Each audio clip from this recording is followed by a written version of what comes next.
Wassalamualaikum warahmatullahi wabarakatuh. Salam sejahtera untuk kita semua. Shalom. Perkenalkan, nama saya Ferdinand Kelmas Kosu. NIM saya 2023 34063. Saya dari mahasiswa Universitas Patimura, program studi Pendidikan Pancasila dan Kewarganegaraan. Di sini saya akan menjelaskan materi tentang bullying, di mana penyebab dari bullying, dan saya akan menjelaskan cara untuk mengatasi bullying tersebut. Terima kasih. Pengertian bullying. Bullying adalah tindakan agresif yang dilakukan dengan sengaja untuk menyakiti atau melemahkan orang lain, baik secara fisik maupun emosional.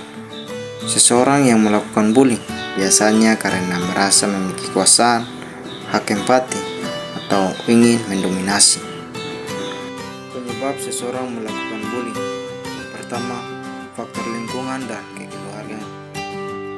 Faktor lingkungan dan keluarga yang kurang harmonis, misalnya dalam kasus kekerasan rumah tangga, bisa membuat seorang anak meniru perilaku kekerasan yang mereka lihat di rumah. Mereka mungkin belajar bahwa menyakiti orang lain adalah cara untuk mendapatkan perhatian atau kontrol. Selain itu, faktor lingkungan sekolah atau pergaulan yang negatif seperti teman yang mendukung atau memprovokasi perilaku bullying juga berperan penting.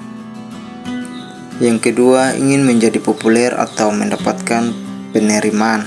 Beberapa individu mungkin melakukan bullying karena ingin diterima dalam kelompok atau dianggap kuat dan berkuasa oleh teman-temannya. Dalam beberapa kasus, bullying bisa dianggap sebagai cara untuk membangun status sosial di kalangan teman sebaya, terutama di lingkungan yang menilai dominasi dan kekuasaan sebagai hal yang penting. Yang ketiga, kurangnya empati. Banyak pelaku bullying yang memiliki tingkat empati yang rendah. Mereka mungkin tidak bisa merasakan atau memahami betapa besarnya dampak negatif dari perilaku mereka terhadap orang lain. Hal ini bisa terjadi karena kurangnya pengajaran nilai-nilai empati di keluarga atau di lingkungan sekitar mereka. Yang keempat, pengalaman diri yang buruk. Beberapa individu menjadi pelaku bullying mungkin sebelumnya pernah menjadi korban bullying atau menghadapi tekanan emosional yang berat, baik di rumah atau di sekolah. Mereka melakukan bullying sebagai cara untuk menyalurkan frustasi atau ketidakberdayaan yang mereka rasakan dengan harapan hidup merasa lebih kuat atau lebih berkuasa. Cara untuk mengatasi bullying. Yang pertama, pendidikan tentang empati dan toleransi. Salah satu cara efektif untuk mencegah bullying adalah dengan mengajarkan nilai-nilai empati sejak dini, dengan mengenal anak-anak kepada pentingnya menghargai perbedaan, berinteraksi dengan penuh rasa hormat, dan memahami perasaan orang lain. Kita dapat mengurangi perilaku agresif. Pendidikan ini bisa dilakukan di sekolah maupun di rumah. Yang kedua, membangun lingkungan yang mendukung dan aman. Sekolah, rumah, dan lingkungan sosial harus menjadi tempat yang aman bagi setiap individu.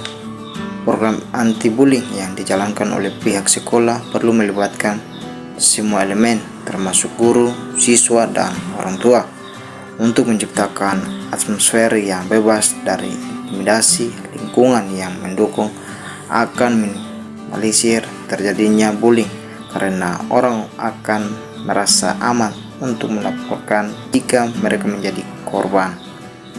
Yang ketiga, penerapan kebijakan tegas terhadap bullying. Intimidasi kerja perlu memiliki kebijakan yang jelas dan tegas mengenai bullying. Sanksi yang sesuai harus diberikan kepada pelaku bullying untuk memberikan pesan bahwa perilaku tersebut tidak dapat diterima dalam masyarakat. Namun penting juga untuk menyediakan program pemulihan bagi pelaku agar mereka bisa memahami dan berubah. Libatkan keluarga dalam proses pendidikan. Orang tua memang berperan penting dalam membentuk karakter anak-anak mereka.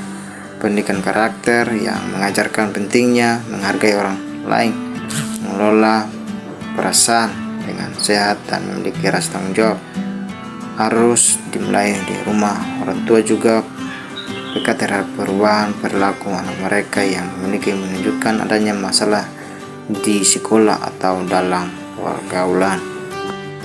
Kesimpulan, bullying adalah masalah kompleks yang melibatkan berbagai faktor, baik individu maupun sosial.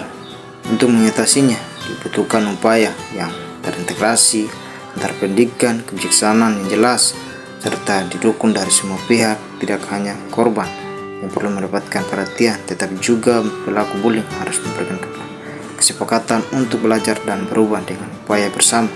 Bullying dapat dikurangi dan masyarakat dapat menjadi lebih konstruktif, aman, dan penuh empati. Baik, demikian materi yang saya sampaikan. Jika ada kesalahan atau kekurangan yang saya buat dalam video ini, saya minta maaf. Wassalamualaikum warahmatullahi wabarakatuh. Salam sejahtera untuk kita semua. Shalom.